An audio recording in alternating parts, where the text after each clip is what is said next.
Israel gali kompleks Masjid Al-Aqsa, Yordania kejam dan marah.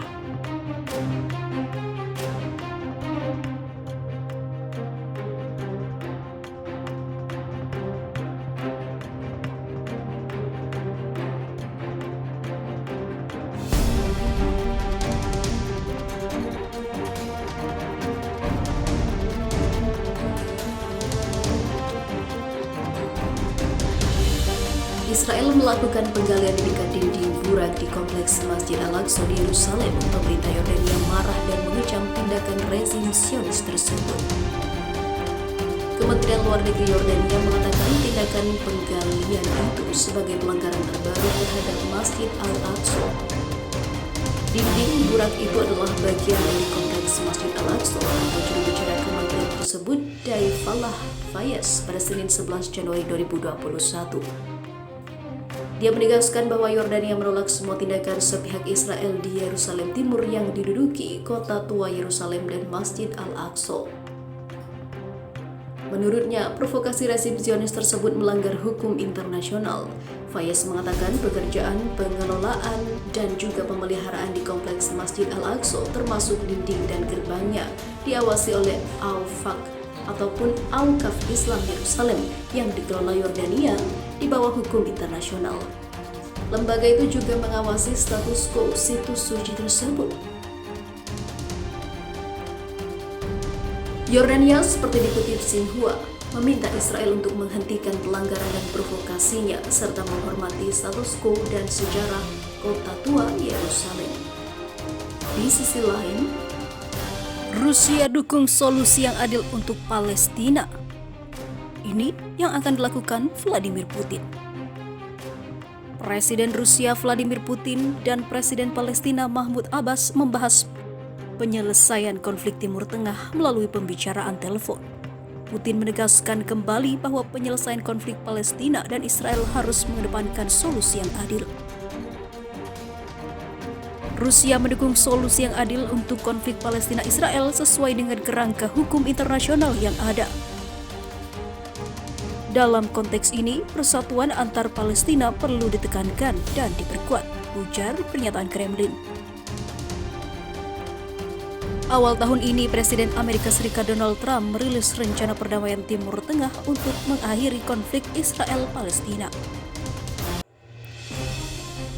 Pengumuman tersebut dilakukan di Gedung Putih dan didampingi oleh Perdana Menteri Israel Benjamin Netanyahu, tetapi tanpa kehadiran pejabat Palestina.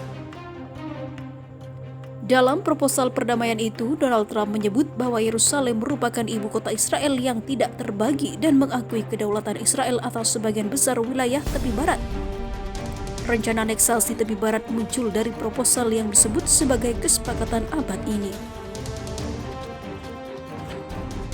Para pejabat Palestina mengatakan bahwa di bawah rencana perdamaian Timur Tengah, Israel akan mencaplok sekitar 30% hingga 40% wilayah tepi barat, termasuk semua wilayah Yerusalem Timur.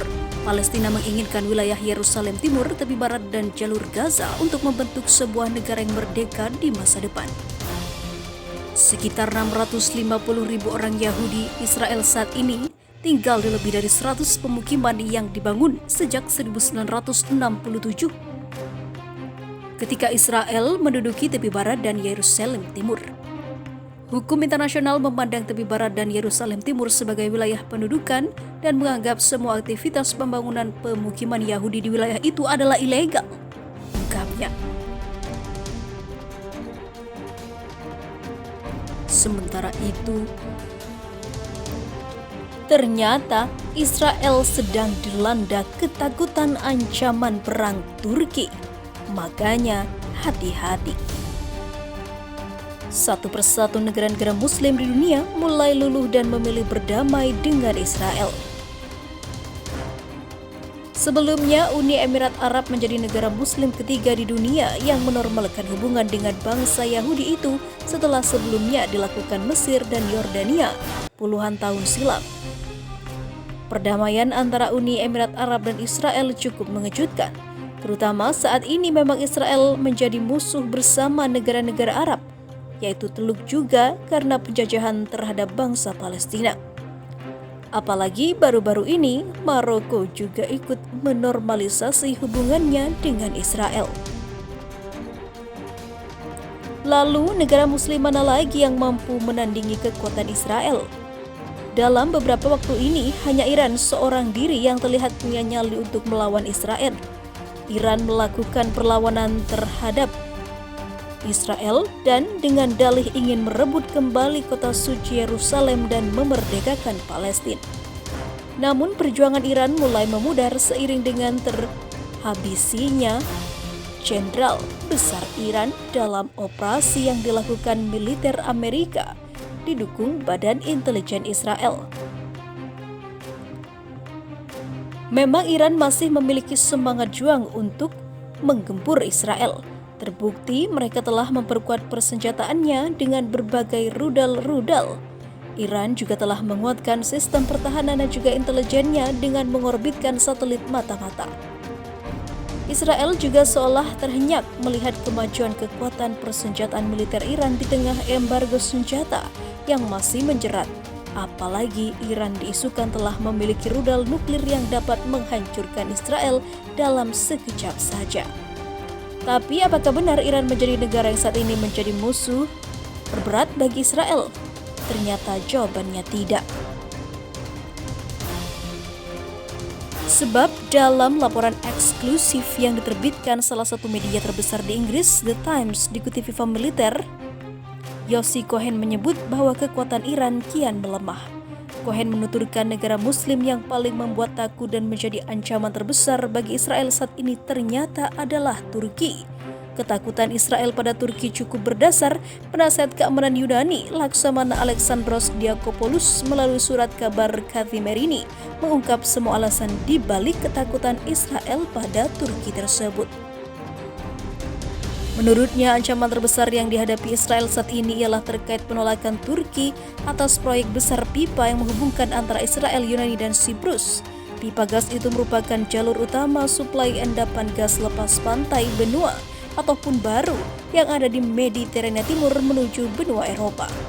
Israel, Yunani, dan Siprus telah menyepakati proyek besar itu pada Januari 2020 dan nilainya mencapai 6 miliar euro. Jika Turki tetap ngotot, maka kemungkinan terburuk akan berakhir dengan peperangan melawan Israel.